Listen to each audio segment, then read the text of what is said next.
ذوالحج مہینے کے 7 فضائل، a general reminder and importance of the holy month.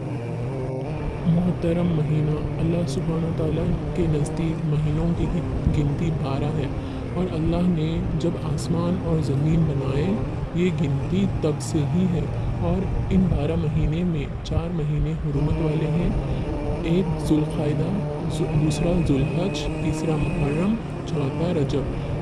حرمت والے مہینے کا مطلب ہر گناہ سے رکنا، اللہ کی زیادہ عبادت کرنا اور لڑائی جھگڑے سے اور جنگ کی شروعات کرنے سے منع کیا گیا ہے۔ تیسرا، عید الاضحیٰ۔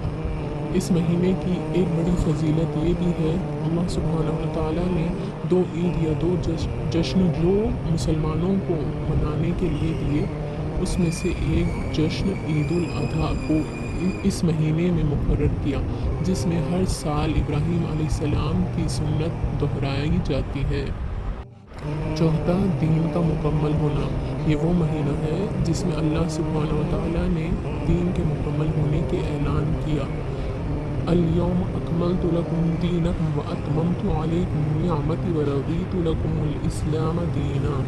سورہ مائدہ آیت نمبر 3۔ محمد صلی اللہ علیہ وسلم نے حجۃ الوداع کے موقع پر عرفات کے میدان میں کہا، آج کے دن میں نے تمہارے دین کو مکمل کر دیا، اے اللہ تو گواہ رہنا۔ پانچواں، قربانی۔ یہ مہینہ قربانی کا مہینہ ہے۔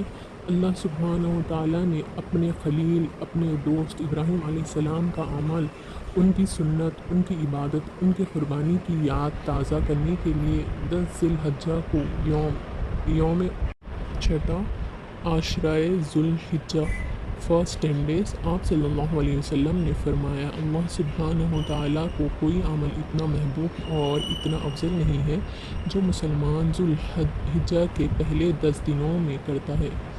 ان دنوں میں کیے گئے اعمال، روزہ رکھنا، صدقات کرنا، تلاوت قرآن، نوافل نمازیں اللہ کو سب سے زیادہ افضل ہے۔